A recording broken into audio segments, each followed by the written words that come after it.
우리 주보에는 성경 두 구절, 다니엘서 9장 10절이 나와 있는데 10장만 보도록 하겠습니다. 두 장이 같은 의미라고 보시면 됩니다. 다니엘서 10장 1절부터 14절인데 다 읽지는 않고 제가 이렇게 절수를 가르쳐 드리면 여러분은 눈으로 따라오시면 되겠습니다. 자, 1절입니다. 10장 1절. 바사 왕 고레스 제3년에 한 일이 벨드사살이라 이름한 다니엘에게 나타났는데 그 일이 참되니 곧 큰 전쟁에 관한 것이라. 다니엘이 그 일을 분명히 알았고 그 환상을 깨달으니라. 그때 나 다니엘이 세 이레 동안 슬퍼하며 세 이레가 차기까지 좋은 떡을 먹지 아니하며 고기와 포도주를 입에 대지 아니하며 또 기름을 바르지 아니하니라. 5절입니다. 그때 내가 눈을 들어 바라본즉 한 사람이 세마포 옷을 입었고 허리에는 우바스 순금띠를 띠었더라. 또 그의 몸은 황옥 같고 그의 얼굴은 번갯빛 같고 그의 눈은 횃불 같고 그의 팔과 발은 빛난 놋과 같고 그의 말소리는 무리의 소리와 같았더라. 10절입니다. 한 손이 있어 나를 어루만지기로 내가 떨었더니 그가 내 무릎과 손바닥이 땅에 닿게 일으키고 내게 이르되 큰 은총을 받은 사람 다니엘아, 내가 내게 이르는 말을 깨닫고 일어서라. 내가 내게 보내심을 받았느니라 하더라. 그가 내게 이 말을 한 후에 내가 떨며 일어서니 그가 내게 이르되 다니엘아, 두려워하지 말라. 내가 깨달으려 하여 내 하나님 앞에 스스로 겸비하기로 결심하던 첫날부터 내 말이 응답받았으므로 내가 내 말로 말미암아 왔느니라. 그런데 바사 왕국의 군주가 21일 동안 나를 막았으므로 내가 거기 바사 왕국의 왕들과 함께 머물러 있더니 가장 높은 군주 중 하나인 미가엘이 와서 나를 도와주므로 이제 내가 마지막 날에 내 백성이 당할 일을 내게 깨닫게 하려 왔노라. 이는 이 환상이 오랜 후의 일임이니라 하더라. 아멘. 우리가 중보기도 살펴갑니다. 중보기도 정말 우리 가운데 세워져야 되고 하나님 우리를 가운데 세워져 가고 있는 영역입니다. 중보기도를 살펴가면서 중보기도에 수반되어지는 것을 살핍니다. 그래서 세 가지, 수반이라고 하고 있는 것은 어떤 것과 더불어 생기다, 어떤 것을 붙쫓아서 일어나다, 이런 의미를 가지고 있습니다. 그렇기 때문에 여러분들이 중보기도의 자리에 하나님 우리를 세워갈 때, 반드시 모든 사람 중보기도 자리에 세워갑니다. 그 중보기도 자리에 세워갈 때 반드시 뒤따라오는 것이 있다.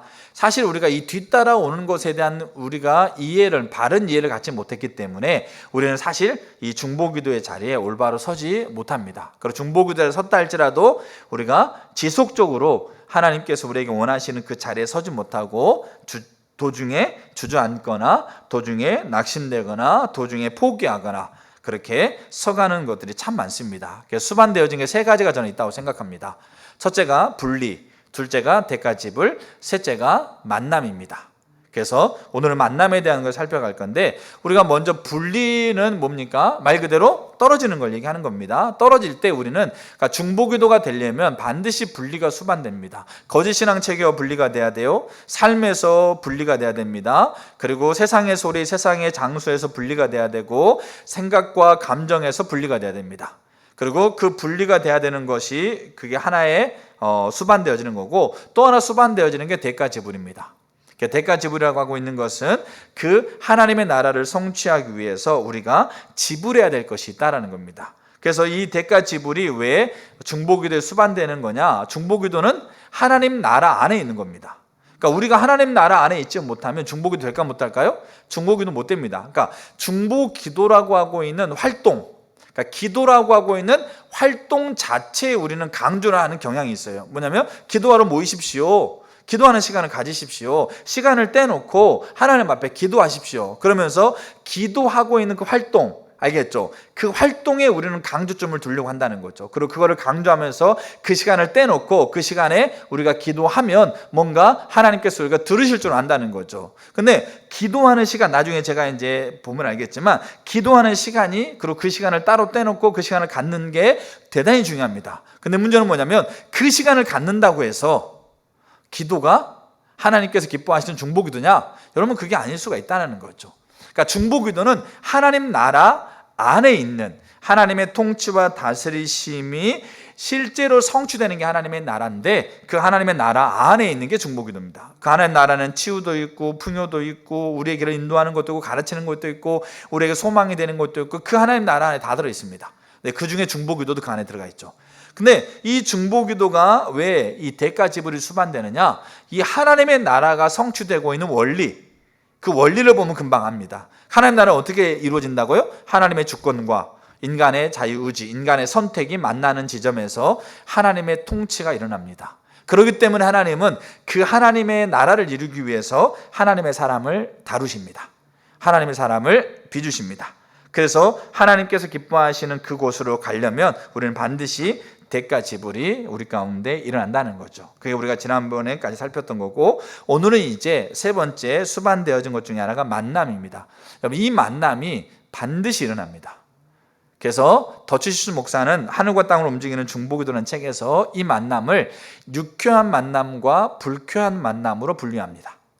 그러니까 이 만남은 두 이렇게 존재를 만나게 됩니다. 그럼 누구를 만나게 될까요? 첫째, 하나님 만나게 돼요. 둘째, 사단을 만나게 돼요. 그래서 유쾌한 만남으로서의 하나님, 그리고 불쾌한 만남으로서의 사단, 이 두 만남이 우리 가운데 수반되어집니다. 그래서 이 두 가지를 제가 이렇게, 그리고 두 만남이 됐다. 여러분, 죽을 것 같아 서로 앙숙이 만나. 그럼 뭔 일이 일어나겠어요? 서로 사이좋게 밥 먹겠습니까? 아니죠. 거기에 피 튀기는 전쟁이 벌어집니다. 그래서 중보기도 자리가 어떤 자리겠어요? 치열한 전쟁의 자리가 되는 거죠. 그 만남이 일어난 자리이기 때문에 그래요. 자, 그래서 유쾌한 만남인 하나님과의 만남, 불쾌한 만남인 사단과의 만남, 그 만남의 치열한 전쟁. 자, 여기까지 이렇게 오늘날 살펴보기에는 힘들고, 여러분들이 유쾌하게 하기 위해서 유쾌한 만남인 하나님과의 만남만 오늘 살펴보려고 합니다.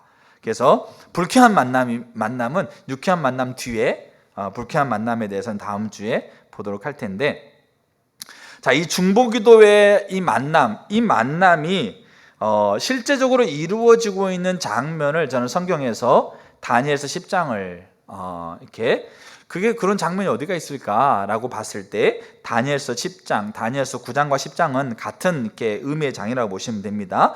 자, 다니엘서 10장에서 저는 이 만남에 대한 이야기를 찾을 수 있다고 생각합니다. 자, 그러면 자, 10장을 보게 되면, 자, 다니엘이 환상을 깨닫습니다. 9장의 다니엘과 10장의 다니엘은 약 한 3년 정도 시간이 지난 시점입니다. 그러니까 9장은 다니엘이 어떤 장면이 나옵니까? 다니엘이 예레미야서를 읽으면서 이스라엘의 회복이 이제 곧 다가왔다는 걸 깨닫습니다. 그래서 다니엘이 하나님 앞에 울면서, 그가 하나님 앞에 황폐한 송석 가운데 하나님의 얼굴빛을 비춰주세요. 그러니까 이스라엘의 회복을 위해서 기도합니다. 그게 9장입니다. 근데 이 한 3년 정도 지난 다음에, 여기 고레스가 왕이 된 지 3년째죠. 9장에서는 다리오가 왕이 된 지 원년이거든요. 이 다리오가, 그러니까 고레스가 바벨론을 무너뜨리면서, 원래 고레스가 있었던 이 지역이 조그만 나라예요. 근데 이 나라의 통치권을 다리오한테 맡긴 거예요. 알겠죠? 그렇기 때문에 고레스가 왕이 된 통치 원년이라고 보시면 돼요. 근데 그 후로부터 3년이 지난 거죠. 알겠죠? 3년 지났을 때 이 다니엘이 환상을 봅니다. 그 환상은 뭐냐면 큰 전쟁이 일어날 환상을 봅니다. 이 전쟁은 단순히 이스라엘 회복이 아니라, 이스라엘 회복이 포함되어 있지만 이 전쟁은 요한계시록에 나와 있는 아마겟돈 전쟁이라고 표현되고 있는 최종 전쟁입니다. 그래서 무저갱에 들어갔던 사단이 일시에 풀려나서 모든 사람을 모읍니다. 이 모든 사람은 자기를 추종하는 사람, 다른 말로 하게 되면 하나님을 대적하는 모든 자들을, 일거이 온 열방에 있는 자들을 싹 모읍니다. 싹 모아가지고 아마겟돈에 모이죠. 그래서 그곳에서 이제 전쟁을 벌입니다. 어떤 전쟁이요? 하나님을 믿는 자들과 믿지 않는 자들, 이 최종적인 전쟁이 벌어집니다. 이게 요한계시록에 나오는 건데, 그 환상을 누가 봅니까? 다니엘이 봅니다. 그래서 이렇게 왔던 사람이 뭐라고 그래요? 이건 먼 후에 일어날 일이다. 그러면서 이 다니엘의 환상이, 사실상 다니엘의 환상이 요한계시록에 많이 등장합니다. 알겠죠? 자, 근데 이렇게 환상을 깨닫습니다. 깨닫고 나서 너무 마음이 아픕니다. 그 전쟁을 통해서 힘들어할 사람들, 그리고 아파할 사람들, 그 안에 이스라엘도 들어가 있죠. 그러니까 이게 너무 가슴이 아파가지고 다니엘이 새 이래 동안 70, 죄송합니다. 이래가 일주일이니까 세일이면 얼마겠어요? 21일이죠. 자, 21일 동안 슬퍼하면서 금식합니다. 먹을 거 좋은 떡, 고기, 포도주 입에 대지 않고요. 머리에 기름도 바르지 않고. 여러분 이때 다니엘이 연차 내고 3주간 휴가 간 거 아니었습니다. 이때 다니엘은 뭡니까? 이때 약 한 80세, 85세 정도. 거의 이제 인생의 끝무렵입니다. 근데 여전히 그는 고레스 왕의 총리를 하고 있었어요. 그 왕국에. 그 말은 뭡니까? 자기 일을 다 하면서 근데 21일 동안 금식합니다. 자, 그랬을 때 자, 이제 5절을 보세요. 자, 금식했다는 말은 뭐겠어요? 기도했다는 얘기겠죠. 9장에 나오고 있는 그 하늘의 하나님께 기도하며 간구하기를 내가 결심하고 기도했다. 이게 10장에도 똑같은 얘기 나누고 있는 겁니다. 자, 그때 5절 보세요. 5절. 자, 그때 내가 눈을 들어 바라본즉 한 사람이 세마포 옷을 입었고 허리에는 우바스 순금띠를 띠었더라. 자, 여기에서 나타나는 한 사람, 다니엘이 한 사람을 봤어요. 알겠죠? 금식할 때 한 사람을 봤는데 여기서 나오는 한 사람은 누굴까요? 여기서 나오는 한 사람은 누굴까요? 뭐 내가 못 만나봤는데 내가 어떻게 알아? 본 적도 없는데.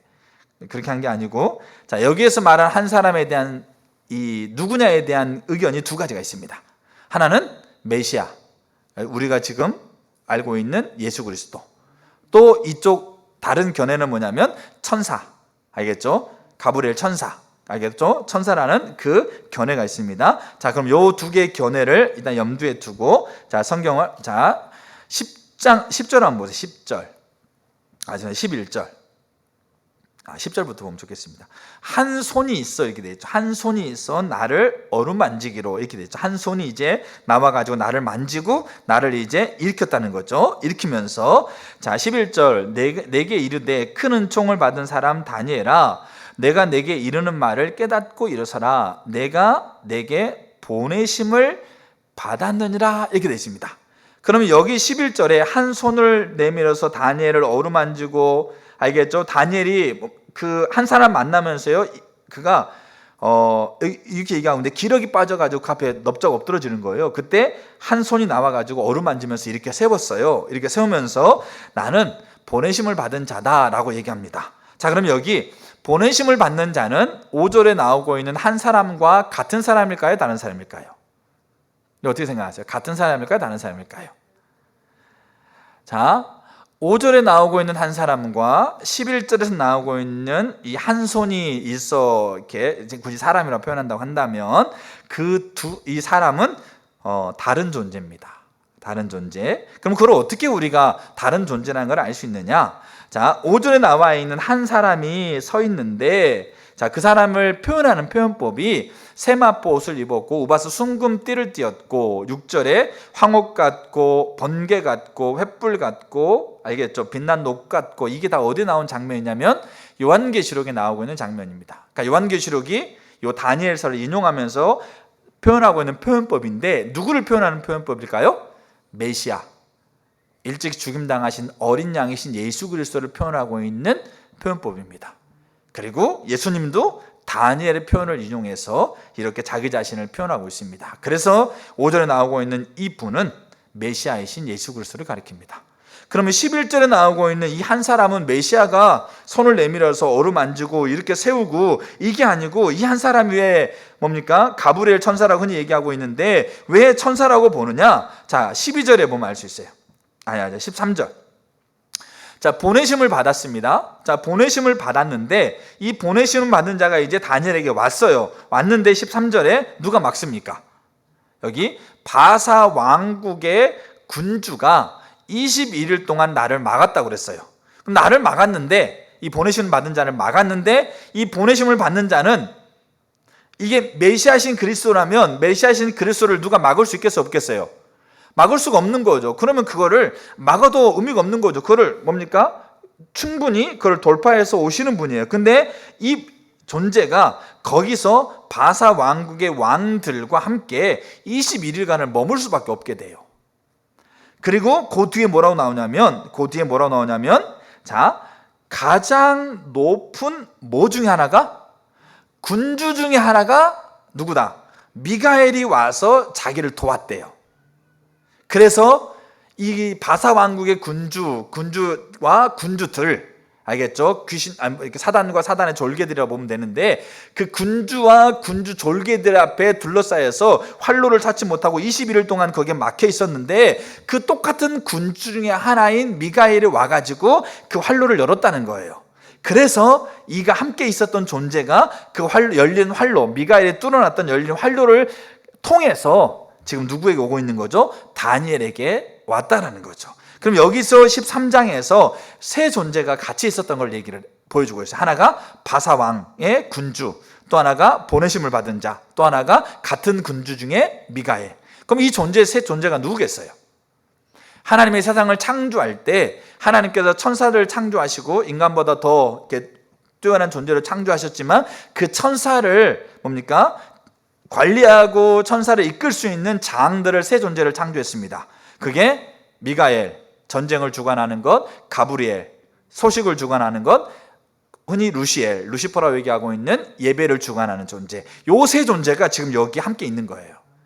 그렇기 때문에 여기서 한 손이 나서 어루만지고 이렇게 세웠고 보내심을 받았다고 하는 이 존재는 메시아라고 보기보다는 하나님의 보내심을 받은 소식을 전하는 가브리엘로 보는 게 맞아요. 근데 문제는 뭐냐면 여기에 누가 있었던 거예요? 여기에 바사 왕의 군주가 있었어요. 사단이 여기에 있었다는 얘기예요. 그러니까 사단이 지금 요 가브리엘을 맡고 있는 요 자리에 있었다는 겁니다. 가로막고 있다는 거죠. 이 말은 이 다니엘에게 지금 누구를 만나고 있는 것 똑같냐면 사단을 만나고 있는 것과 똑같은 거예요. 그래서 요 장면 속에 우리는 이 만남이 일어나고 있다는 걸 봐요. 하나님과의 만남, 그리고 사단과의 만남이 요 자리에 일어나고 있다는 것을 우리는 보게 돼요. 그래서 이 중보라고 하고 있는 말 자체가, 중보기도는 중보가 아닙니다. 근데 중보라고 하고 있는 말, 히브리어 말이 파가라는 말인데, 이 말이 만나다라는, 만남이라는 의미를 가지고 있어요. 그래서 중보라는 말은, 중보가 뭐냐? 중보는 A와 B, 이 두 사람이 있는데 A와 B 두 사람 사이에 서서 A와 B를 만나게 해주는 게 중보예요. 화해시킬 목적으로 이 사람과 A가 B가 서로 막 다퉜어. 그러니까 C가, A도 알고 B도 알고 있는 C가 그 사이에 서가지고 A에게 잘 얘기하고 B에게 잘 얘기해가지고 두 사람을 만나게 하는 것, 그게 중보라는 개념이에요. 그러니까 중보라는 말 자체가 만남이라는 게 들어있어요. 그래서 이 중보기도에는 반드시 수반되는 게 뭐다? 만남이 수반됩니다. 알겠죠? 자, 그러면 이 중보라는 이 중보기도의 만남이 수반되어지는데, 왜 중보기도의 만남이 수반되는가에 대한 것을 이해할 필요가 있어요. 자, 그래서 오늘은 그 부분을 좀 보려고 합니다. 자, 유쾌한 만남. 누가 만남입니까? 하나님과의 만남.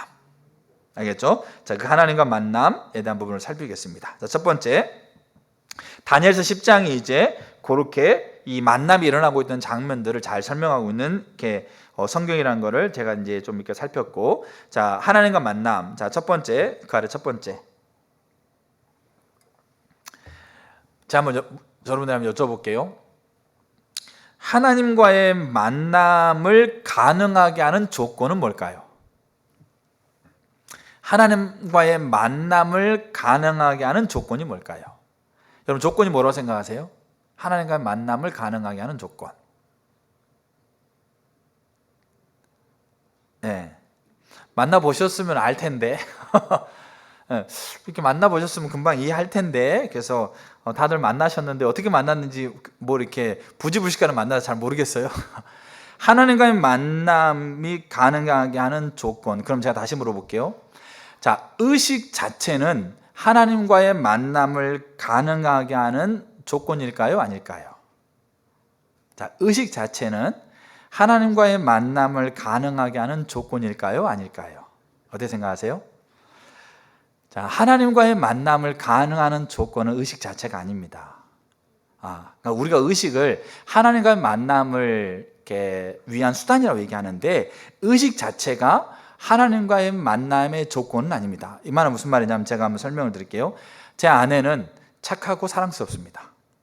죄송합니다. 그건 제 다음에 드려야 될 비유인데, 이거 마음이 갑자기 태어났는데, 자, 제 아내는 여자입니다. 근데 여자가 제 아내입니다. 여기 말이 맞을까 틀릴까요? 틀리죠. 왜냐하면 제 아내는 여자가 맞아요. 근데 여자가 제 아내면 여기 계신 여성분들은 다 제 아내가 돼야 돼요. 그럼 저는 이제 교주가 돼야 되고 여러분 다 저를 남편으로 그렇게 모셔야 되는데 그게 말이 안 맞는 거예요. 근데 아내는 여자인데 왜 여자가 아내가 아닙니까? 그게 말이 안 맞는다는 얘기죠. 알겠죠? 이게 안 되는 말입니다. 그러니까 의식은 하나님과의 만남을 위한 수단이에요. 이게 아내는 여자라는 말이에요. 근데 의식 자체가 하나님을 만나는 조건은 아니에요. 그러니까 이 개념을 우리가 잘 이해해야 돼요. 왜냐하면 우리가 중보기도면 우리는 중보기도라고 하고 있는 활동 자체에 강조점을 두기 쉬워요. 알겠죠? 우리 자신도 마찬가지로. 그러니까 중보 기도 활동, 쉽게 말해서 기도하는 시간, 아까 제가 서두 얘기했던 것처럼 금요 기도, 다니엘 기도, 새벽 기도, 뭡니까? 다윗 장막, 홀로 하나님 앞에 따로 떼놓는 기도, 골방에 들어가서 하는 기도, 기도의 시간을 가지라. 그렇게 얘기하고 있는 것이 뭐냐면, 그래요. 그 기도의 시간이 하나님과의 만남을 가능하게 하는 통로, 수단이 돼요. 그러니까 제 아내는 여자인 거 맞아요. 근데 문제는 뭐냐면 그 자체를 강조해서 그 자체가 하나님과 만남의 조건이라고 얘기하고 있는 것은 다르다는 얘기예요. 이거를 오해했던 사람이 누구냐면 이스라엘이었었어요. 그리고 가장 큰 오해를 가졌던 사람이 바리새인들이었어요. 여러분, 이 바리새인들은 그냥 어떤 한 사람을 얘기하는 게 아니고 그 당시에 어떤 무리들을 얘기하고 있는 거죠. 그럼 이 바리새인들이 왜 바리새인들, 이 바리새파라고 그러는데 이 바리새파가 어떻게 생겼을까요? 그냥 우리가 언제부턴가 우리는 바리새인이냐 이런 게 바리새파가 생긴 게 아니고 우리가 지금 가지고 있는 어떤 문화가 있으면 이 문화가 어떻게 생겼느냐 그냥 갑자기 뚱 떨어진 것처럼 보이죠. 아닙니다.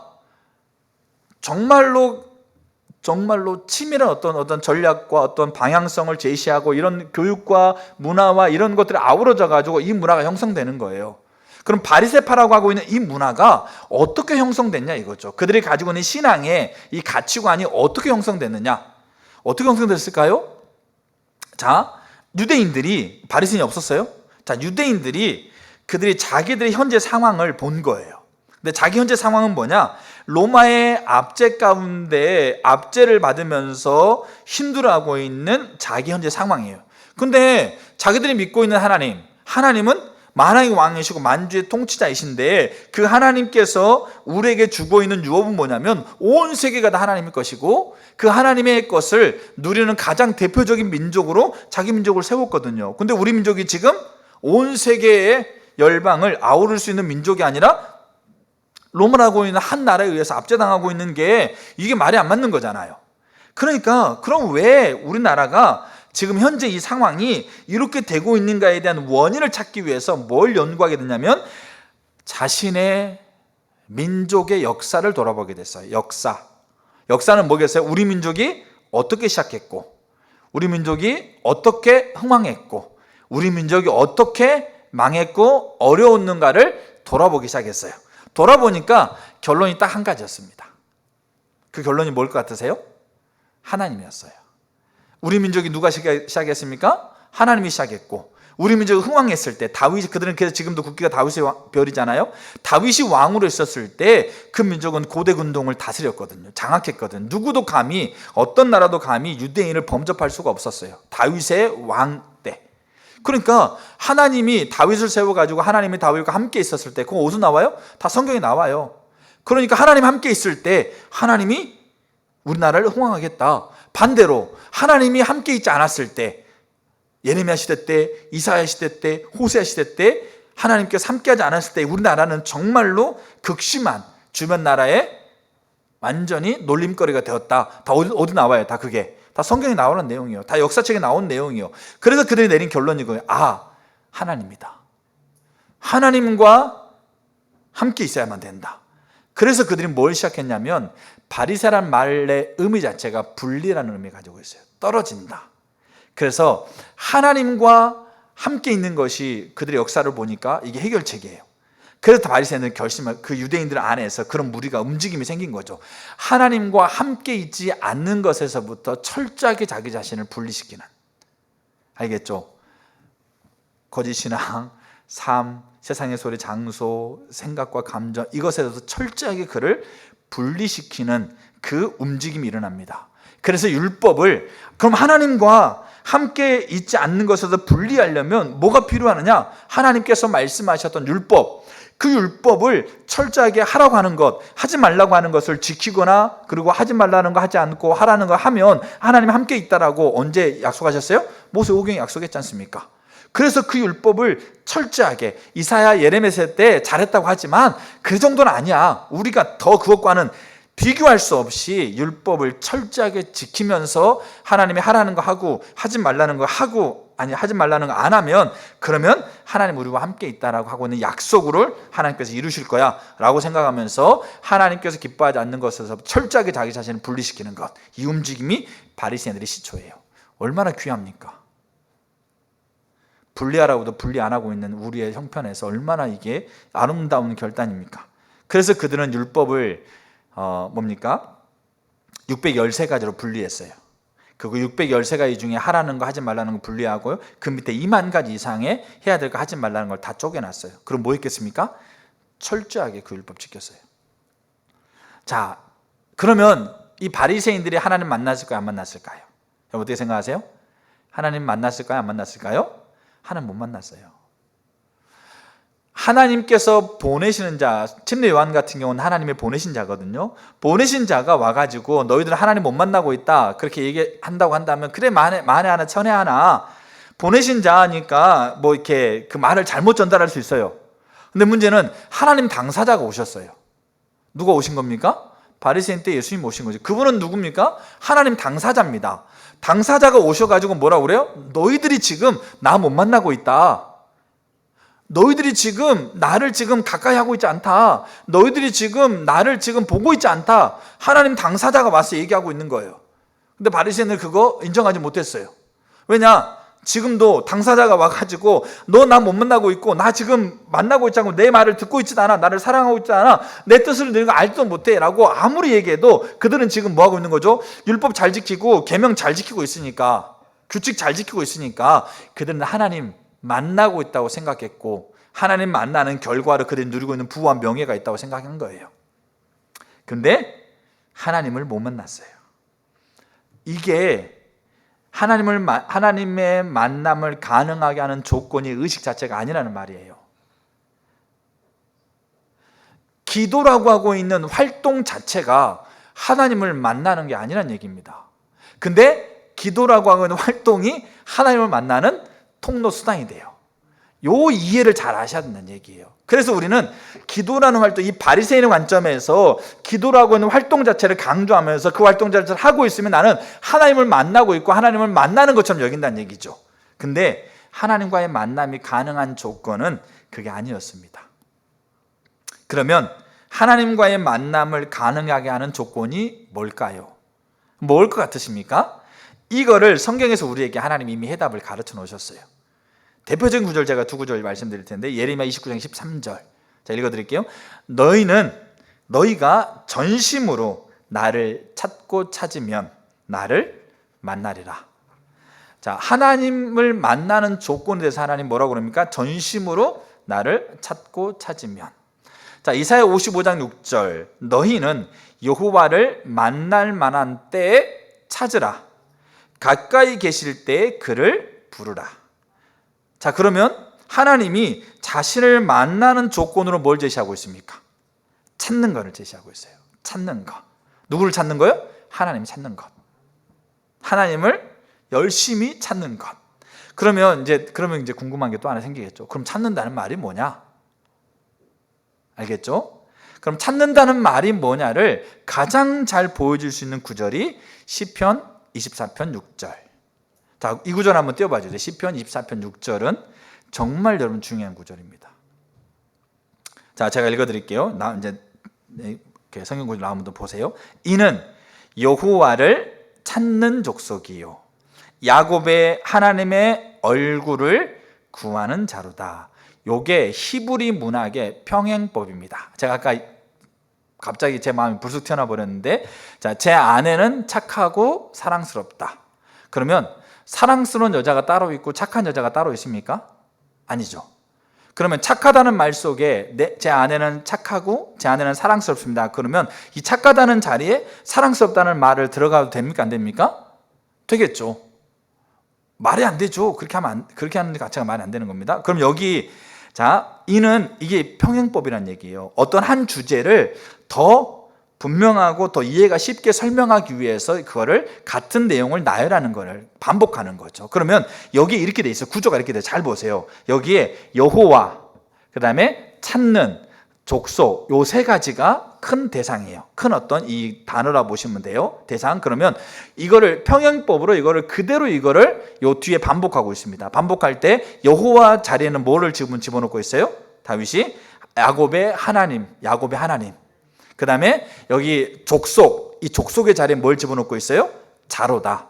알겠죠? 그 사람이다. 이렇게 얘기하고 있는 겁니다. 그러면 여기 찾는 것 자리, 알겠죠? 요 가운데 찾는 것 자리에 뭘 집어넣고 있어요? 얼굴이라는, 하나님의 얼굴이라는 얘기를 집어넣고 있는 거죠. 그러면 찾다라는 말과 얼굴이라는 말이 같은 말이라는 뜻이에요. 그러면 여기 이렇게 얘기할 수 있어요. 이는 여호와의 얼굴을 구하는 족속이요 야곱의 하나님을 찾는 자로다. 이렇게도 맞아요, 틀려요? 맞다는 얘기예요. 하나님을 찾는다는 말은 뭐겠어요? 하나님의 얼굴을 구한다는 말이에요. 그러면 하나님의 얼굴을 구한다는 말을 가장 잘 보여줄 수 있는, 물론 성경에 여러 구절이 있다고 보여요. 근데 제가 생각할 때 가장 잘 보여줄 수 있는 구절이 시편 63편입니다. 시편 63편의 배경은 이렇습니다. 다윗이 유다 광야에 있을 때 지은 시. 유다 광야에 있을 때 많은 주석학자들이 이 유다 광야에, 다윗은 유다 광야에 정말 많이 있었어요. 전쟁의 자리에 있었고, 그 다음에 사울의 핍박을 피해서 도망갈 때도 있었고, 알겠죠? 그리고 또 하나, 압살롬 누굽니까? 자기 아들입니다. 친아들. 압살롬이 자기를 죽이려고 했을 때 그 압살롬의 군대와 다윗의 군대가 전쟁을 벌였는데 다윗의 군대가 1차전에 패합니다. 그래서 다윗이 남아있는 군대들 데리고 왕궁에서 쫓겨납니다. 그리고 갔던 곳이 유다 광야예요. 자식이 자기를 쫓아내서 자기가 그렇게 갔던 곳, 그곳에서 지은 시입니다. 그때 1절에 이렇게 표현하고 있어요. 하나님이여, 나왔나요? 네. 하나님이여, 주는 나의 하나님이라. 내가 간절히 뭐를 찾되? 주를 찾되 물이 없어 마르고 황폐한 땅에서 내 영혼이 누구를 갈망하며? 주를 갈망하며 내 육체가 누구를 앙모한다? 주를 앙모한다. 여러분, 우리는 이 구절을 어떻게 생각하냐면, 여러분들 물이 없고 먹을 것이 없고 환경이 첩첩산중으로 어렵고 힘들 때 다윗이 여호와를 간절히 찾았던 것처럼 여러분도 하나님 찾으세요. 그러면 하나님께서 다윗에게 오셔서 압살롬의 군대를 무너뜨리고 다시 다윗을 왕궁으로 그렇게 이끌어 갔던 것처럼 하나님이 여러분들 도울 것입니다. 여러분, 우리는 이렇게 이해해요. 이게 그러면 맞아요. 하나님이 다윗 가운데 함께 계셔서 그를 어떻게 합니까? 하나님께서 그를 왕궁으로 다시 이끄셨어요. 근데 다윗이 얘기하고 있는 물이 없어 마르고 황폐한 땅에서 여호와를 찾고 있는 이거는 그 하나님이 내게 오셔서 이 문제 해결해 달라고 찾고 있는 게 아니었어요. 그럼 뭘 찾고 있었느냐? 주님 자신 찾고 있었다는 얘기예요. 주님 자신. 주를 찾고 주를 갈망하고 주를 낭망하고, 이게 주의 얼굴. 왜냐하면 그걸 우리가 어디서 볼 수 있냐? 3절 한번 띄워보실까요? 3절에 다윗이 이렇게 고백해요. 2절부터 3절과 연결되는데, 주의 인자가 생명보다 나음으로 내 입술이 주를 뭐한다? 찬양한다. 이 자리가 어떤 자리일까요? 지금 광야에 있는 자리라니까. 물이 없어 마르고 황폐한 땅에서 그가 하나님 앞에 뭐 하는 겁니까? 찬양합니다. 근데 찬양할 때 다윗이 찬양하고 있는 이유가 있어요. 그러니까 하나님이 그 문제를 다 해결해 주니까 왕궁에 가가지고 제가 주를 찬양합니다. 그건 누가 못하겠어요? 죽을 병 걸렸는데 다 고쳐줬어요. 돈이 없어가지고 망할 지경인데 돈 다 줬어요. 관계가 어려워가지고 너무 힘들었는데 다 해결해 버렸어요. 그럼 그 앞에 그 자리에서 할렐루야 하나님 찬양할 사람, 그 안 한 사람 누가 있겠어요? 그거는 안 믿는 사람도 해요. 근데 지금 다윗이 지금 이게 내가 주를 찬양합니다라고 하고 있는 것은 유다 광야 한복판이라니까요. 자식이 자기를 쫓아내는 자리. 여러분, 그거 당해보신 분 어떤 마음이겠어요? 감히 상상할 수 없겠죠. 근데 이때 다윗이 하나님을 찬양합니다. 왜 찬양했을까요? 그가 주를 찾았기 때문에 찬양할 수 있었어요. 그럼 그걸 어떻게 볼 수 있냐? 주의 인자가 생명보다 낫다, 이렇게 되어 있어요. 자, 제가 간단하게 산술로 얘기해 드릴게요. 자, 100에서 하나를 빼면 나머지 몇 개 남습니까? 99개 남죠.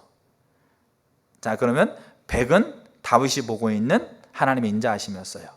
여기 자기의 생명은 자기의 전부였습니다. 여러분, 생명보다 더 귀한 거 없어요, 여러분들? 그러니까 생명은 자기의 전부였어요. 근데 이 생명이 자기의 전부인데 이게 하나인 거예요. 그래서 설령 이 유다의 광야에서 압살롬에게 알겠죠? 죽는 게 그 생명을 잃어버리는 겁니다. 근데 자기의 생명을 잃어버려도 하나님의 인자하심에 빗더 보니까 인자하심이 몇 개 남은 거죠? 99개 남은 거예요. 쉽게 말해서 몇십 조를 가지고 있는 분이 100원 잃어버린 거예요. 자기가 가지고 있는 게 전부라고 생각하고 있지만 그게 제가 뭐 그런 의미 아닌데 숫자로 간단하게 설명할 때 100원 잃어버린 거예요. 그럼 나머지 몇십 이게 있는 거죠. 그래서 그 마음이 내가 이게 잃어버린 게 아프고 슬프고 전부가 잃어버린 것처럼 보여도 남아있는 게 말로 할 수 없는 거대한 거란 얘기죠. 그게 다윗이 주를 찾음으로, 주를 구함으로, 주를 앙망함으로 만났던 하나님의 인자하심이었어요. 하늘을 덮고 남을 하나님의 인자하심. 자기가 지금 비록 생명이 지금 그가 사라져도 이 사랑이 하나님의 인자가 부족하기 때문에 내 생명이 사라지는 게 아니다. 우리는 조금만 어려워도 뭐라고 합니까? 하나님의 사랑이 하나님인데, 능력이 하나님인데, 우리를 돌보신다고 그러는데 도대체 그 하나님 어디 있습니까? 이렇게 얘기하잖아요. 왜요? 주를 찾지 않아서 그래요. 주를 만나지 못해서 그래요. 다윗은 주를 찾았거든요.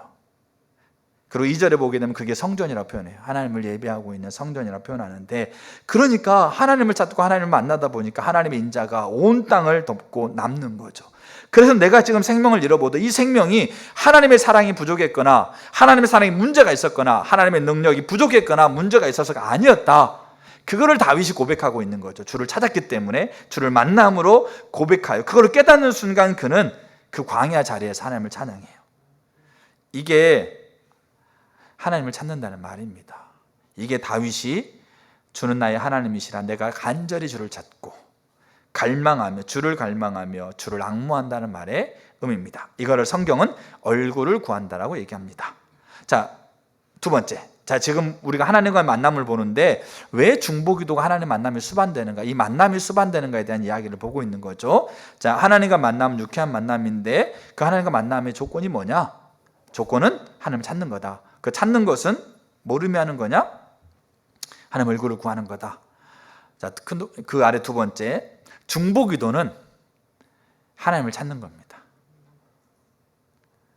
중보기도라고 하는 활동을 얘기하고 있는 게 아니라 그 중보기도라고 하고 있는 그 의미, 그 정의 자체가 하나님을 찾는 겁니다.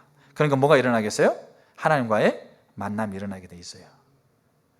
자, 레리 크랩이라는 사람이 파파기도라는 책을 썼어요. 제가 이 중보기도 살펴가면서 인용하고 있는 책들은 여러분 한 번씩 읽어보는 게 좋습니다. 제가 중보기도에 관한 책들을 이렇게 보니까 거의 한 20권 가까이 되는 것 같아요. 그 책을 제가 다 산 게 아니고 다 어디에 있냐면 다 도서관에 다 있어요. 도서관에 있는 책을 제가 다 이렇게, 저는 관장이기 때문에 이렇게 대출하지 않아도 그냥 이렇게 제가 가져가가지고, 여러분들이 중보기도 책을 찾아보려도 없다고 하면 대출 가능한데 없다고 그러면 다 어디가 있겠어요? 다 제 방에 있습니다. 제 서재에 다 가져가서 제가 읽고 한 번은 이렇게 얼마나 갖다 놓고 또 갖다 놓고 있는데, 그런 책들을 여러분이 읽어보는 게 정말 좋아요. 저도 지금 그 책을 계속 반복해서 읽습니다. 기도를 더 이해하기 위해서 그렇게 하는데, 이 레리 크랩이 썼던 파파 기도라는 책에서 자, 이렇게 얘기합니다. 자, 기도의 최우선의 목적은 하나님한테서 뭔가를 얻어내는 것이 아니다. 기도의 목적은, 최우선의 목적은 멀리 서서 하나님을 찬양하거나 하나님께 감사드리는 게 아니다. 기도의 최우선의 목적은 하나님을 아는 거다. 하나님과의 깊은 관계를 갖는 거다. 이게 기도의 최우선적인 목적입니다. 중보기도 말 자체가 중보 사역을 계승하는 거기 때문에 하나님을 찾는 것이 중보기도입니다. 그래서 하나님을 찾는 자들에게 자신을 만나게 해주겠다고 하고 있는 조건에 정확하게 일치합니다. 그래서 중보기도에 수반되는 게 하나님을 만나는 겁니다. 그럼 우리는 이 중보기도가 하나님을 찾는 거라는 것을 우리는 어디에서 잘 살펴볼 수 있는가? 중보기도의 가장 완전한 모델은 누굴까요? 예수님이시겠죠. 그럼 예수님이 성경에 기도했던 장면들이 참 많이 나와요. 근데 예수님이 기도했던 대표적인 기도했던 장면이 나오는 곳이 있고, 그리고 예수님이 이렇게 기도해라라고 가르친 장면이 있을까 없을까요? 있죠. 우리는 그걸 뭐라고 얘기합니까? 주기도문이라고 얘기합니다. 주기도문은 예수님이 제자들이 예수님 기도 좀 가르쳐 주세요 그랬을 때 너는 이렇게 기도해라 이러면서 가르쳐 준 장면이 있어요. 이 장면, 두 장면 속에 정확하게 이게 드러납니다. 자, 그걸 한번 볼 텐데, 자, 요한복음 17장입니다. 요한복음 17장. 요한복음은 흔히 우리가 예수님의 대제사장적인 기도라고 얘기합니다. 한마디로 말하면 예수님의 중보기도입니다. 그래서 요한복음 17장에 나와 있는 내용이 오늘날 교회 회복의 내용을 그대로 담고 있습니다. 전례 없이를 깊이 알고 사랑하고 거룩하고 하나 되고 강한 능력의 교회. 요게 예수님이 했던 중보기도, 예수님이 그 남겨질 제자들을 위해서 하나님 앞에 간구했던 간구, 이 17장에 그 내용이 다 들어있습니다. 근데 예수님이 이렇게 그 중보기도를 하셨는데 요 중보기도 할 때 예수님이 처음에 했던 말이 있어요. 1절 보겠습니다. 처음 했던 말. 예수께서 이 말씀을 하시고 눈을 들어 하늘을 우러러 이르시되, 자, 그 다음 무슨 말을 합니까? 아버지여, 이렇게 되어 있습니다. 아버지여. 자, 누구를 부르고 있는 겁니까? 아버지를 부르고 있습니다. 자, 그리고 이제 10장 이제 그만 보고 이제 마태복음 6장 한번 보세요. 마태복음 6장은 예수님이 우리가 알다시피 기도를 가르쳐주고 있는 9절. 그러므로 너희는 이렇게 기도해라. 자, 그러면서 하고 있는 맨 첫 마디가 뭡니까? 하늘에 계신 우리 아버지요, 이렇게 됩니다. 그러니까 예수님이 기도했던 기도의 어떻게 보면 가장 중요한 장면 중에 하나인 요한복음 17장, 남겨진 제자들을 위해서 그가 간절하게 하나님 앞에 중보기도했던 장면, 그때 하나님이 하늘을 우러서 가장 먼저 뗀 한마디가 아버지요. 제자들에게 기도를 가르쳐주고 있는 그 중요한, 그래서 우리는 주기도문을 그렇게 하나님께서 우리에게 주신 기도로, 여러분 주기도문 예배 끝날 때 하고 있는 그런 기도문이 아닙니다. 그 기도 안에는 정말 어마어마한 것도 담겨져 있는 거예요. 근데 그때 가장 먼저 가르쳐주고 있는 첫 마디, 하늘에 계신 우리 아버지요. 그럼 여기 말하고 있는 17장에 나오고 있는 아버지요, 여기 하늘에 계신 우리 아버지요라고 있는 이 아버지요라는 말의 의미가 뭘까요? 여기에 크게 두 가지 의미가 있어요. 하나가 뭐냐면 너희 자신들이 가지고 있는 행동이나 너희 자신의 상태를 의지하지 말고 누구를 의지해서 나가라? 하나님이 너희의 아버지가 되심을 의지해서 나가라. 이 말은 뭐겠어요? 우리 자녀들이 아버지에게 나올 때 그들이 했던 행동을 가지고 뭐 잘했으면 당당하게 나오고 잘못했으면 쭈뼛쭈뼛 나오면서 아버지하고 나오고, 그거 아니고 아버지가 내 아버지니까 나를 낳았으니까 당연히 책임져야죠, 이 자세로 나오라는 얘기예요, 쉽게 말해서. 근데 이것만 있으면 완전히 이상하게 꼬여요. 그럼 내가 뭐 행동과 상관없어, 그냥 당신이 낳았으니까 책임져야 될 거 아닙니까? 요 자세로 간다는 얘기예요. 돈 주세요, 뭐 주세요 이러면서 다 그냥 아니 낳았으면 책임져야죠, 이런 얘기 우리가 많이 하지 않습니까? 이렇게 나간다는 얘기예요. 근데 이것만 있는 게 아니에요. 그럼 이거는 뭐냐면 여기 아버지라는 말이 헬라의 파토스인데 이게 아람어 뭐와 같냐면 아바와 같아. 아바가 뭡니까? 아빠. 알겠죠?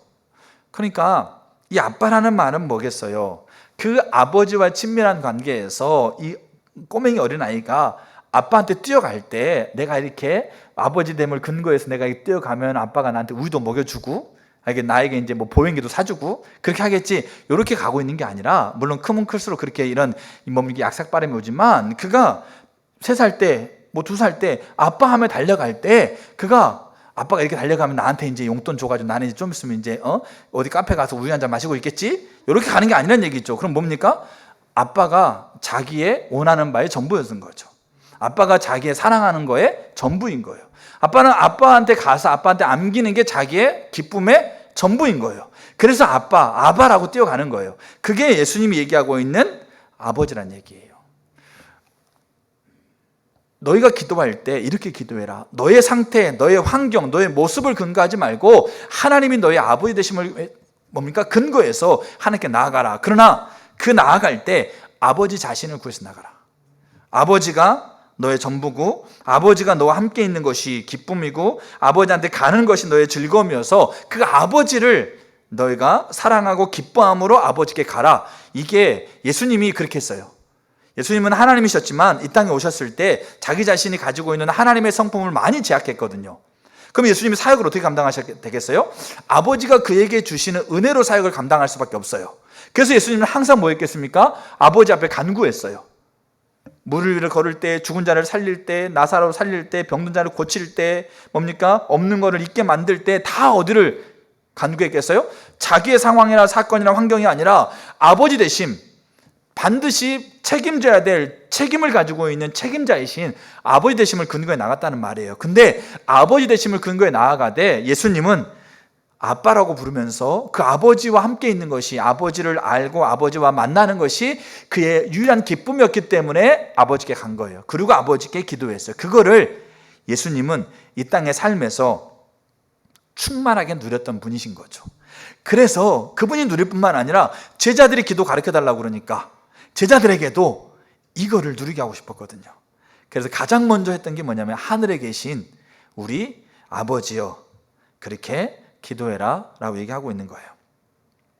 우리가 좀 잘 이해해야 될 게 뭐냐면, 자, 성령의 역사, 기도 응답, 여러분 이것이 우리 가운데 이루어지는 원리를 잘 이해할 필요가 있어요. 우리는 이거를 잘 이해하지 못하기 때문에, 자, 치유를 위해서 우리가 기도한다고 했을 때 우리는 어떻게 생각하냐면 하나님이 계시고 우리가 치유가 필요한 우리 환경이 여기 있어요. 그래서 우리는 여기에서 하나님 앞에, 여기 치유의 뭐니까 근원이 되신, 치유자 되신 하나님 앞에, 치유가 필요한 환경에서 하나님 앞에 간구해, 간청해. 뭐라고요? 치유를 주세요. 치유를 허락해 주세요. 치유가 필요합니다. 나를 위해서, 내 자녀를 위해서 하나님 고쳐주세요. 그럼 우리는 어떻게 생각하냐면 하나님 여기 계시고 우리가 치유하고 있는 치유가 필요한 환경이 있으면 우리가 이렇게 하나님 앞에 간구하면 여기 있는 하나님이 우리에게 치유를 줄 줄 알아요. 우리는 이렇게 기도한다는 얘기예요. 근데 이게 기도응답이 되어지는 원리가 아니에요. 그러니까 성령의 역사, 성령은 하나님의 성령의 역사, 성령의 능력인데 우리는 그렇게 생각해. 성령이 계시고 우리가 필요한 예언, 방언, 뭐 알겠죠? 이런 것들이 있으면 우리가 하나님 앞에 간청해, 간구해, 성령한테 간구하면 성령이 여기에 계셨다가 우리가 필요한 상황 가운데서 필요한 것을 주시는 줄 알아요. 근데 이게 원리가 아니에요. 이게 원칙이 아니에요. 하나님은 하나님의 원칙대로 움직여요. 물론 하나님은 원칙마저도 주관할 수 있는 주권자이기 때문에 그 원칙을 바꿀 수 있어요. 그래서 모세의 기도 속에 이스라엘을 멸망하겠다는 원칙을 세웠음에도 불구하고 하나님 주권자이기 때문에 그걸 바꿀 수 있는 분이에요. 근데 여러분, 보통의 방법은 원칙과 원리를 따르세요. 우리가요, 참 신앙을 좀 잘 이해할 게 뭐냐면 특별한 방법을 보통의 원칙으로 여기고 따라가면 신앙 심각한 문제를 갖습니다. 왜냐하면 특별한 방법을 신앙의 보통의 원리대로 생각하며 따라가다 보면 우리 평생에 그 특별한 방법 한 번도 경험 못할 수 있어요. 그럼 신앙은 뭡니까? 하나님이 안 계시는 게 돼버려요. 너무나 많은 사람이 특별한 원리를 보통의 원리인 것처럼 그렇게 갈망하면서 추구하면서 간다는 얘기예요. 근데 하나님은 보통의 원리 가운데 우리를 수없이 많이 만지고 말씀하고 역사함에도 불구하고 특별한 원리가 하나님 나를 만지시는 원리라고 생각하기 때문에 하나님 나를 사랑하는 그 모든 흔적을 다 쏟아버려요. 굉장히 위험한 거예요, 사실은. 근데 하나님이요, 특별하게 할 수 있다니까요. 특별하게 역사할 수 있다니까요. 왜요? 그 원칙마저도 넘어서고 주관하시는 분이시니까 가능한 거예요. 그러나 하나님이 보편적으로 역사하시는 방법은 원칙과 원리를 따르세요. 근데 자, 성령의 역사, 기도 응답의 원리 원칙은 뭐겠어요? 세 가지 요소가 필요하다는 거죠. 자, 보세요. 자, 치유를 제가 예를 들어 볼게요. 저는 치유를 위해서 기도할 때 그렇게 기도해요. 하나님, 제가 치유가 필요할 때 하나님 저에게 치유를 주세요. 그리고 하나님 제 아들에게 치유를 주세요. 치유를 달라고 기도합니다. 알겠죠? 그리고 지혜가 필요할 때 하나님 저에게 지혜를 주세요. 하나님 제 아들에게 지혜를 주세요. 자, 그렇게 기도합니다. 이 기도 속에는 하나님께서 지혜를 내게 줄 수 있는 원리와 원칙을 담고 있어요. 치유를 얘기한다면 자, 이렇습니다. 하나님, 치유자이신 하나님이 지금 저에게 오셔서 저를 거처 삼고 저와 함께 계심을 통해서 치유되신 하나님이 저에게 흐르고 나타나게 해주세요. 이게 치유를 위해서 기도하는 거예요. 제가 하나님 치유를 주세요 라고 기도하는 게 그 의미예요. 하나님, 저 사람, 제 아들을 고쳐주세요. 그러면 아들이 고침을 받아야 할 자리에서 하나님이 계시는데 그 하나님이 치유를 주시는 게 아니고 하나님 치유자 되신 하나님이 제 아들과 함께 계셔서 그 안에서 운행하고 역사하심을 통해서 치유되신 하나님이 그 아들에게 흐르게 해주세요. 이걸 기도하고 있는 거예요. 네, 요거를 가능하게 하는, 이제 제가 좀 이따 보겠지만 그 아들이 하나님과 함께 있는 상황이 아니야. 근데 요거를 가능하게 하는 것이 기도라는 거예요. 요거를 가능하게 하는 것. 그래서 기도가 강력한 거예요. 왜냐하면 기도가 하나님께서 그렇게 원칙을 세워놓거든요. 기도를 근거 삼아서 임하겠다고. 그래서 때로는 정말 척박한 곳에요, 하나님의 기도하는 기도자의 기도 소리를 듣고, 그곳이 하나님이 함께 있을 곳이 전혀 아니에요. 정말 척박하고 정말 죄 많은 이 세상인데, 근데 그 기도를 듣고 하나님이 거기에 임하는 거예요. 그게 하나님이 세우는 원칙이에요. 자, 이게 실제적으로 그렇게 기도의 응답, 성령의 역사가 우리 가운데 일어나고 있는 원리라 보시면 돼요. 그러려면 뭡니까? 하나님 자신이 함께 있어야 돼요. 다른 말로 하게 되면 뭐냐면 하나님 만남이 있어야 돼요. 그러면 뭐겠어요? 그렇게 간구하고 치유를 위해서 기도한다, 경제적인 필요를 위해서 기도한다, 아니면 관계 회복을 위해서 기도한다. 그 기도는 다 뭘 기도겠어요? 주님 자신을 찾아야만 주님 자신이 임하셔서 운행하셔서 역사하는 열매로서 그 일들이 나타나는 거예요. 그렇기 때문에 다윗은 언약궤를, 그가 빼앗겼던 언약궤를 가져와서요, 모세의 장막에 안 넣고 자기가 진 조그만 텐트 안에 넣고요, 그 하나님과 뭡니까? 그 언약궤 사이를 가로막고 있는 것을 다 치워버리고 그 언약궤를 바라보면서 그가 하나님을 찾았어요. 근데 하나님을 찾을 때요, 다윗이 문제 정말 많았습니다. 항상 전쟁이 있었고, 자식들 오빠가 의붓 동생을 성폭행하고, 그러니까 가서 죽여버리고, 그리고 아들이 자기를 죽이려고 그러고, 그 얼마나 많은 문제 가운데 있었겠어요. 아픔 가운데 있었겠어요. 근데 다윗은 그거 해결해 달라고 하나님 앞에 간 적 없어요. 그가 하나님 앞에 섰을 때 27편 4절, 내가 여호와께 바라는 단 한 가지 곧 그것을 구하리니 곧 나로 하여금 주님 알게 해주세요, 주님 만나게 해주세요, 주님 보게 해주세요, 주님을 경험하게 해주세요. 그는 주의 얼굴을 구했어요.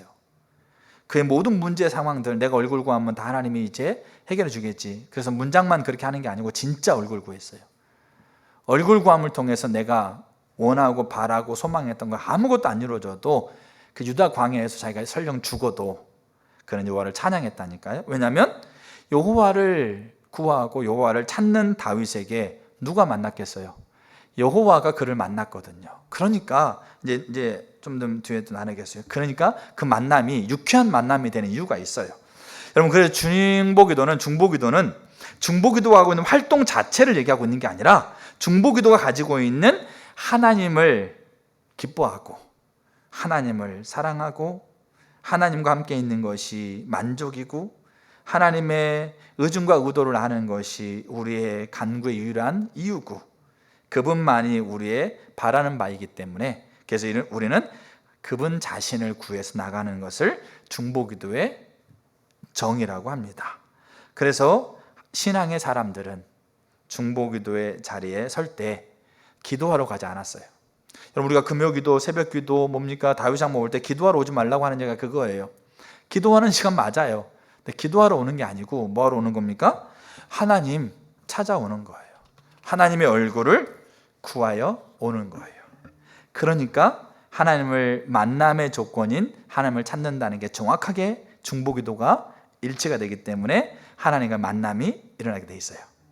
자, 이제 마지막으로 이제 그 만남이 유쾌한 만남이 되는 이유가 있어요. 뭔가 유익이 되니까 유쾌하겠죠. 유익이 안 되면 아유 가봐도, 뭔가 유익이 되는 걸 줄 알고 가서 세미나 참석했어. 근데 가봤더니 그냥 별거 아니야. 그럼 오면서 뭐라고 그래? 그냥 시간 참 그냥 유익한 줄 알고 갔는데 별거 없네? 그러면서 이렇게 오죠. 근데 뭔가 이렇게 인사이트가 있어가지고 뭔가 확 와닿는 게 있다든지, 아니면 갔더니 회원권을 추첨돼가지고 내가 뭔가를 이렇게 크게 들고 왔다든지, 야, 내용 별거 없지만 들고 오는 건 있구나 그러면서 유익함을 느끼긴 한데, 하나님과 만남이 왜 유쾌한 만남이 되느냐? 유익이 있기 때문에 그래요. 유익. 알겠죠? 그럼 그 유익이 뭐냐? 크게 두 가지라고 제가 정리를 할 수 있겠어요. 하나가 뭐냐면 하나님과의 만남을 통해서 우리는 알미라는 게 생겨요. 알게 된 게 있어요. 알게 된다. 자, 여조 목사님 썼던 선지자적 기도라는 책에서 하나님의 백성들이 알아야 될 기본적인 4가지 지식이 있다. 이거는 관에서 배우는 지식이 아니고 만남을 통해서 아는 지식을 얘기합니다. 4가지 지식이 있다. 첫 번째, 하나님은 누구시냐? 두 번째, 하나님 안에서 내가 누구냐? 세 번째, 하나님께서는 예수 그리스도의 십자가 부활을 통해서 무슨 일을 행하셨느냐?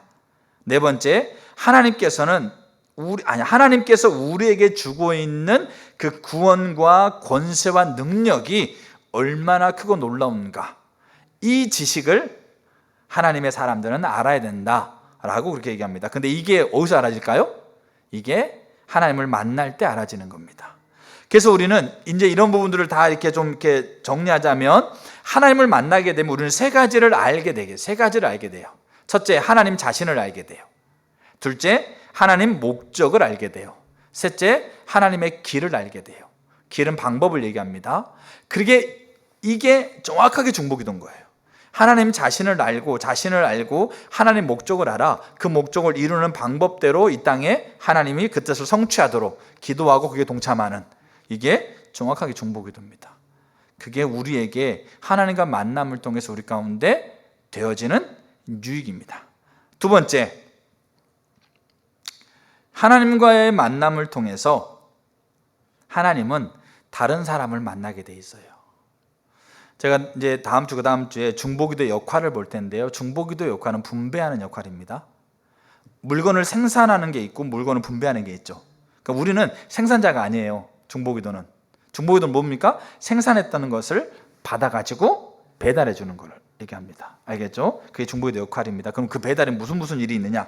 자, 이런 것들을 이제 다음 주에 좀 볼 텐데, 그렇기 때문에 중보기도는 하나님과 만남인데 그 만남을 통해서요, 하나님은 다른 사람 만나요. 이거를 가장 잘 보여줄 수 있는 예가 모세의 기도입니다. 모세가 하나님과 이스라엘 사이에 서서, 어디서요? 시내산에서, 그리고 진 밖에 세웠던 화막에서 하나님과 이스라엘 사이에 서서 그가 하나님 앞에 하나님을 찾으면서 중보기도했더니 하나님이 그를 만나요. 그리고 그를 만나는 이 만남이 하나님이 이스라엘을 만나게 돼요. 그렇다고 한다면 이 구조에 정확하게 우리 자신 한번 넣어보세요. 하나님과 이 나라 사이에 중보기자가 서고, 하나님과 내 자녀와 내 남편과 아내 사이에 서고, 그래서 내가 하나님 만나면 하나님이 나를 만나는 걸 통해서 다른 사람 만나요. 그게 내 자녀일 수 있고 남편이고 아내일 수도 있고 우리 민족, 우리나라, 열방, 다음 세대. 이게 유익입니다. 그리고 하나님은 이 원칙을 그대로 고수하고 계세요. 그래서 지금도 하나님은 성벽, 에스겔에서 나와 있는 것처럼 성벽 무너진 곳을 막아서는 자를 찾아요. 왜냐? 그 막아선 자를 만남을 통해서 그 성 안에 있는 사람들이 하나님 만날 거거든요. 근데 그 하나님이 본래는 성 안을 무너뜨리기 위해서 오셨던 하나님인데, 성벽을 무너진 곳을 막아서는 자들을 만남을 통해서 그 하나님 만남이 그 성 안에 있는 사람을 회복하는 만남으로 바뀌어요. 이게 중보기도의 위대한 거예요. 설령 그 자리가 설령 타락하고 그러니까 무너졌다니까요. 하나님이 진노의 걸음으로 오고 있다니까요. 그래서 하나님은 진노의 걸음으로 와서 그 무너진 곳을 진노와서 심판하기 위해서 오고 있는 분이세요. 근데 하나님이 그 오고 있는 그 만남을 대역전시킬 수 있는 그 만남으로, 그 지금 성이 지금 회복돼가지고 성이 하나님을 찾아 하나님 앞에 다시 회개하고 돌아왔어. 니느웨 성처럼. 그러니까 하나님이 그래 바뀌었던 게 아니고 그 성은 여전히 뭡니까? 악해. 여전히 지금 진노의 심판이 지금 언제 지금 갈지도 모르는 상황 가운데 있어. 소돔 고모라처럼. 근데 하나님이 아브라함 만나면서 아브라함이 하나님 먼저 만나고 그 아브라함 만남을 통해서 하나님이 그 소돔과 고모라를 다시 만나려고 했다는 거죠. 그 성이 여전히 악하고 여전히 폐역하고 여전히 황폐함에도 불구하고, 그래서 성벽 무너진 곳을 막아서는 자를 만나고 그 만남을 통해서 그 안을 하나님이 가지고 있는 본래 의도와 다른 의도로 만나게 되어지는, 그리고 여기 다른 사람을 만난다는 말 속에는 뭐가 또 포함됐을까요? 원수를 끊어버리는 게 포함되어 있어요. 이 다른 사람이라는 것은 하나님의 만남이 어떤 만남입니까? 그 자리에서 괴롭히고 압제하고 있는 자들을 더 속히, 그래서 신혼의 날이라고 표현합니다. 여호와의 복수의 날, 그 복수의 날을 선언하고 그 복수의 날에 임하셔서 여호와가 심판할 것을 만나는 그 만남, 이게 정확하게 중보기도 역할이에요. 이게 정확하게 생산되었던 것을 분배하고 있는 거죠. 이게 우리 유익입니다. 여러분이 하나님 만나는 만남을 통해서 사랑하는 사람들이 하나님 만난다고 생각해 보세요. 그렇게 기도했는데 안 되던데요. 그럼 언제까지 하셔야 돼요? 이 원리를 신뢰하고 만날 때까지 하는 거예요. 그래서 요소 중에 하나가 끝까지 포기하고 책임지지 않는 자세가 갖는 거죠. 그러려면 지속적으로 이 만남이 일어나야 돼요. 근데 또 하나의 불쾌한 만남이 있어요. 그게 어떤 만남입니까? 그것을 가로막는 만남이 있어요. 왜냐하면 그 만남이 어떤 대역전을 일으킨다라는 것을 이 존재가 알거든요. 그러니까 그거를 가로막기 위해서 정말로 처절하게 움직이는 만남이 있어요. 근데 우리는 그 만남에 속아 넘어갑니다. 그래서 근데 문제는 뭐냐면 그 치열한 자리에서 우리가 염려하지 않아야 이유 또한 여기 있어요. 만남이라는 곳에.